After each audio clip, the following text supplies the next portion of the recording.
Lijep pozdrav. U tjednu smo talijanske kuhinje u svijetu kojom se obilježava i 700. obljetnica smrti velikog talijanskog pjesnika Dante Alighiera. Baš dobra prilika da napravimo jedan recept iz Danteovog doba i iz Danteovog kraja. Castagnaccio. No, kako nas prate i njegovi sunarodnjaci, dopustite da malo šećem među jezicima. Anche noi, qui a Zagabria, celebriamo la settimana della cucina italiana nel mondo, che fa parte delle celebrazioni per i 700 anni della morte di Dante. Io sono Carmela Vukovcolic, presentatrice croata e l'autrice del libro di cucina La cucina della vita. Oggi prepareremo insieme il castagnaccio, una delle ricette semplici del periodo dantesco.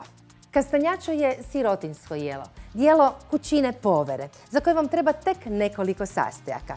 Gli ingredienti sono la farina di castagne, kestenovo brašno, smeđi šećer, zucchero di canna, uvetta sultanina, grožđice, pinoli, olio extravergine d'oliva, ekstra djevičansko maslinovo ulje, sale, sol, acqua, voda e rosmarino i ružmarin. Prvo ćemo pomiješati kestenovo brašno, šećer, sol, 2 žlice maslinovog ulja i vodu. Per primo mescoliamo la farina, il sale, lo zucchero, 2 cucchiai d'olio ed acqua.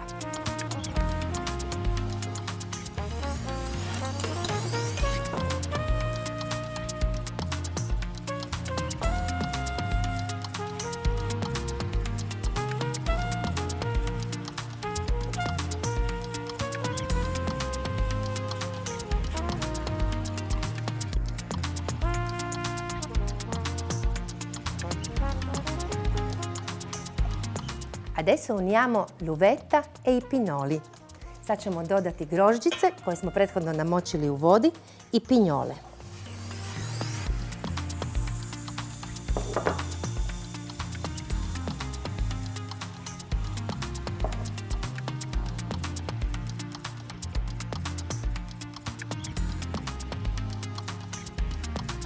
I sad ćemo sve izliti u pleh koji smo namastili maslinovim uljem.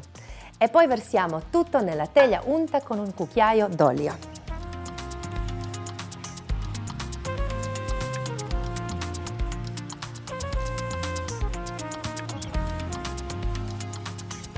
Po vrhu ćemo još posipati grožđice.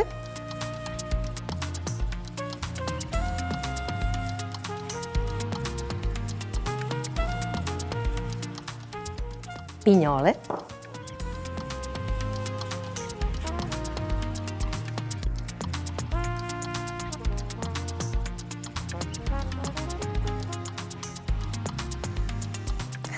Conoscete la magia del rosmarino? Ha il potere magico nell'innamoramento. Od davnina se ružmarin smatrao sjajnim sredstvom za zaljubljivanje.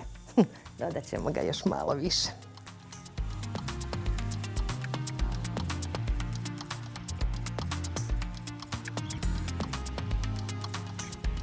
I sada u pečnicu 35 minuta na 180 gradi. E ora al forno 35 minuti a 180 gradi.